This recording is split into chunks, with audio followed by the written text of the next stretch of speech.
Olá, tudo bem? Eu sou o professor Leandro Cordioli e hoje eu vou conversar a respeito de um assunto extremamente importante que volta e meia me é indagado por alunos e por colegas. Qual livro e quais as traduções que eu devo escolher para ler e para estudar quando a gente está falando de autores clássicos? É que muitas vezes as pessoas não se dão conta, mas uma boa tradução, ou melhor ainda, o original, é fundamental para que você consiga compreender algumas obras. Existem circunstâncias, inclusive, em que más traduções acabam acarretando na incompreensão do pensamento do autor, ou o que é muito pior, você acha que entendeu o que o autor está dizendo, mas tem uma falsa compreensão. Então, se você gosta de filosofia do direito, das teorias da justiça e da lei natural, não esqueça de assinar o canal para ser avisado dos futuros vídeos que eu devo subir. Sem mais demoras, vamos ver por que é importante você escolher muito bem quais as traduções que você deve ler e, se possível, inclusive, ler o original. Bem, alguns anos atrás, quando eu fui estudar Aristóteles na Ética Nicômaco, eu tinha essa tradução, que é uma tradução que diz aqui que é feita do grego para o português. É uma tradução da Ética Nicômaco de Aristóteles de 2002, da Edipro, e era a tradução que eu possuía em português, disponível na época, e até o livro quinto da Ética Nicômaco, quando Aristóteles vai começar a tratar da justiça, eu não tinha notado nenhuma grande aberração a respeito de tradução. Contudo, no livro quinto, capítulo 7, quando Aristóteles vai falar do justo natural e do justo legal, isto é, aquilo que é justo por natureza e aquilo que é justo em virtude da vontade, da positivação pelo legislador, existiam algumas coisas que não estavam fechando. Aristóteles explicava nessa tradução que a justiça política era em parte natural e em parte convencional. Contudo, muitas pessoas consideravam que aquilo que é justo por natureza nunca varia, e ao mesmo tempo se davam conta que as coisas da justiça sempre variavam. Então Aristóteles vai tentar conciliar essa questão do justo por natureza, que não varia, com os assuntos humanos que são sempre variáveis. E ele vai explicar que existe algo que é justo em virtude da natureza e independe da vontade do legislador, e tem outra parte da justiça política que depende da vontade do legislador, que é o justo legal ou o justo convencional. Por exemplo, que se deva punir um homicídio, isso é justo por natureza, independe da vontade do legislador. Agora, se a punição vai ser com uma pena de 6 a 20 anos de reclusão, ou uma pena de 20 a 30 anos de reclusão, ou mesmo outros tipos de pena, isso depende da vontade do legislador. E antes de ser positivado era indiferente. Contudo, uma vez que o legislador positiva a pena em determinada medida, é isso que passa a ser justo e a ser seguido. É o justo que está na lei positiva. Então, diz Aristóteles, afirmar que as regras da justiça variam não é verdadeiro em termos absolutos, mas apenas com a presença de certas qualificações. Com efeito, entre os deuses talvez não seja verdadeiro de modo algum, mas no nosso mundo, embora haja isto a que chamamos de justo natural, todas as regras de justiça são variáveis. Mas não obstante isso, há o que reputamos ser a justiça natural, bem como a justiça que não é determinada pela natureza. E a figura fácil ver quais as regras da justiça, embora não absolutas, são naturais e quais não são, mas legais e convencionais, e ambos estes modos sendo igualmente imutáveis.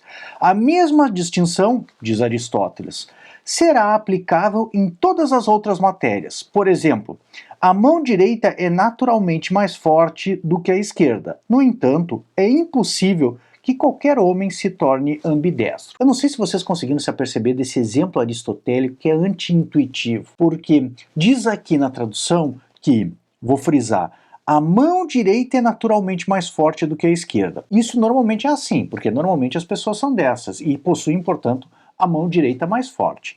Só que segue o exemplo. É impossível que qualquer homem se torne ambidestro. Bom, isso é anti-intuitivo, primeiro, porque sabemos que, excepcionalmente, existem pessoas que se tornam ambidestro. Então, não é que é impossível que se torne ambidestro. Segundo, o Aristóteles vem tentando explicar que existe algo que seja justo por natureza, mas que em alguns poucos casos pode falhar. É aquilo que é justo normalmente por natureza. Em poucos casos isso pode se tornar injusto. Um exemplo de justo natural que falha em poucos casos tem Platão na República, que é o caso de que os empréstimos devem ser devolvidos. Mas se aquilo que foi emprestado foi uma espada e a pessoa que emprestou se tornou um louco furioso e exige a espada de volta para cometer um crime, neste caso o empréstimo não deve ser satisfeito. Em função desse exemplo anti-intuitivo, ante aquilo que a gente conhece, eu resolvi dar uma olhada em outras traduções. Qual não foi minha surpresa, inclusive averiguando no próprio grego, de que a palavra aqui é dinaton, isto é, possível, não impossível. Então há um erro de tradução. Se você tentar conjugar esse exemplo com aquilo que o Aristóteles vem tentando explicar, de que o justo por natureza é o que é justo normalmente, mas que em alguns poucos casos pode falhar, você não vai conseguir entender. Porque o que o tradutor colocou aqui é que seria impossível que se tornasse ambidestro. Então, isso gera dois problemas. O primeiro problema é que é possível que se tornemos ambidestros, em que pese normalmente sermos destros. Por outro lado, o conceito específico do justo natural que Aristóteles vem tentando explicar, que é o justo normalmente, e que em alguns poucos casos pode falhar, como diria Tomás de Aquino, normalmente temos 5 dedos, mas às vezes podemos ter 6 dedos, ter hexadatilia, diz respeito a uma constatação aristotélica de que a natureza humana é mutável, e em alguns poucos casos ela pode se desviar do que é normalmente. Então, há de fato um erro de tradução nessa edição, que é de 2002, em que a palavra que era possível foi traduzida por impossível. E isso torna incompreensível o conceito de justiça natural de Aristóteles e mesmo parece que Aristóteles erra ao dizer que é impossível que as pessoas se tornem ambidestros. Então, se você lesse essa obra, nessa tradução, você não compreenderia aquela ideia que Aristóteles está tentando propor, que é a do justo natural, que é o justo que é normalmente e que em alguns casos pode falhar. Um segundo exemplo que eu gostaria de destacar para vocês da importância de uma boa tradução para você conseguir compreender bem o autor, trata-se do próprio professor John Finnis, que escreveu Lei Natural e Direitos Naturais. Quando saiu em 2007 essa obra Lei Natural e Direitos Naturais, foi bastante festejada porque já há algumas décadas esperávamos poder estudar o professor John Finnis em português e poder inclusive usar esse livro como livro-texto em sala de aula. Para vocês que acompanham aqui no canal, sabem que o professor John Finnis, ele fala muito sobre lei natural e direitos naturais. Uma tese específica dele é que existem normas morais absolutas, aliás, ele tem alguns livros escritos sobre o tema, um deles é Absolutos Morais e o outro livro é Dissuasão Nuclear, em que ele defende que existem algumas normas de lei natural que não são nunca sujeitas a exceções. E decorrentes dessas normas de lei natural, as pessoas, os seres humanos, possuem direitos naturais que também não são excepcionáveis. Um desses direitos naturais que não são nunca excepcionáveis, que são direitos naturais absolutos, nunca sujeitos a exceção, é, por exemplo, o direito à vida. Em seu sentido negativo,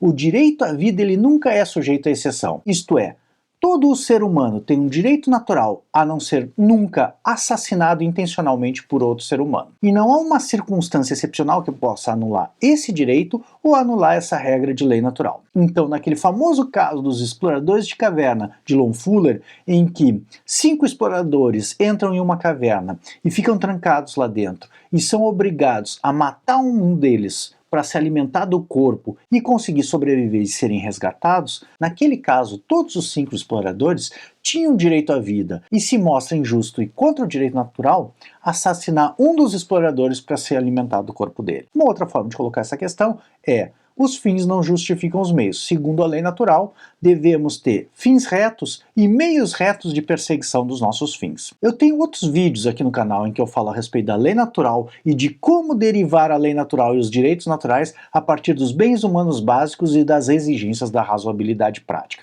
Tem uma playlist também que eu falo a respeito do direito natural em Tomás de Aquino, uma outra obra do professor John Finnis, em que eu trato também desses direitos naturais não excepcionáveis ou das leis naturais que não são nunca sujeitas à exceção. Eu vou deixar esses vídeos linkados aqui na descrição do vídeo, dê uma conferida que pode te interessar. Bom, voltando aqui para o nosso assunto de se devo me preocupar com a tradução e com a qualidade da tradução que eu vou ler, esse caso de lei natural e direitos naturais nessa tradução de 2007 também é um caso que pode acarretar em equívoco. Como eu estava dizendo, uma das principais teses do professor John Finnis é a existência de direitos naturais e direitos humanos absolutos. E nessa obra, na página 219, no capítulo em que o professor John Finnis vai falar dos direitos naturais e dos direitos humanos, a tradutora faz a seguinte tradução: entre seus representantes clássicos, a tradição de teorizar a respeito da lei natural nunca sustentou que o que chamei de requisitos da razoabilidade prática enquanto distintos dos valores humanos básicos ou princípios básicos da razoabilidade prática é claramente reconhecida por todos ou mesmo pela maioria. Pelo contrário, então, não precisamos também hesitar em dizer que, apesar do substancial consenso sobre o contrário, não existem direitos humanos absolutos. Existem várias situações em que poderia haver um equívoco nessa tradução, e sei das dificuldades que é fazer uma tradução desse autor, não só pelo idioma e de transpor o idioma inglês para o português, que não existem muitas expressões equivalentes, mas existem muitas questões técnicas, como essa questão dos direitos naturais absolutos, ou mesmo da lei natural, da tradição da lei natural, que foi transposta do latim de Tomás de Aquino para o inglês, e agora a gente tenta transpor do inglês para o português, que trazem muitos problemas. Contudo, num autor como o professor John Finnis, que possui algumas obras que são dedicadas exclusivamente ao estudo dos direitos naturais absolutos ou dos direitos humanos absolutos, como eu mencionei, dissuasão nuclear e absolutos morais, exatamente nesta passagem é que não poderia haver um erro de tradução. Então, um autor desavisado que ler essa passagem vai achar que o professor John Finnis sustenta que não existem direitos humanos absolutos, quando em realidade este é um tema central para sua teoria, que é a proposição de direitos humanos e direitos naturais absolutos, que não são nunca sujeitos à exceção. Como eu mencionei, ele possui obras escritas especificamente sustentando esse tema. Bem, a minha ideia aqui não foi tanto criticar essas traduções, que eu sei a dificuldade que é realizar esse trabalho, e muitas vezes por alguma incompreensão, não é tanto por uma questão idiomática, mas mesmo por a incompreensão da tese do autor. Todos nós que traduzimos textos de idiomas estrangeiros para o vernáculo corremos esse risco de incorrer em alguma falta. Mas a minha proposta nesse vídeo é mostrar para vocês a importância de selecionar uma boa tradução para que você possa estudar e compreender bem esses autores. Se fosse possível, seria ainda melhor que você lesse esses autores nos seus originais. Mas é claro que a gente sabe que muitas vezes a gente não domina o inglês suficientemente bem para conseguir ler um livro difícil como esse, Lei Natural e Direitos Naturais, no idioma original, ou que é ainda mais difícil, domina o grego para poder ler Aristóteles no seu original. Então, para finalizar o vídeo, eu tenho uma primeira sugestão, que é: tome cuidado com a tradução que você vai ler. Nem todas as traduções vão representar exatamente aquela ideia que o autor está buscando expressar. Em uma segunda parte desse vídeo, eu vou propor como você deve selecionar e quais as traduções que você deve selecionar e o que seria melhor ler. Se uma tradução em português, espanhol ou em grego, por exemplo, no caso de Aristóteles. Então, não esqueça de assinar o canal e ativar o sininho para ser avisado quando eu subir a segunda parte desse vídeo, em que eu vou te mostrar alguns critérios que você pode empregar para selecionar a melhor tradução ou o melhor texto possível para o seu estudo destes autores clássicos. Aproveito também a oportunidade para lembrar que eu estou lançando essa obra, A Justiça e a Lei Natural, em John Finnis. Se você quiser saber mais a respeito da Lei Natural do professor John Finnis,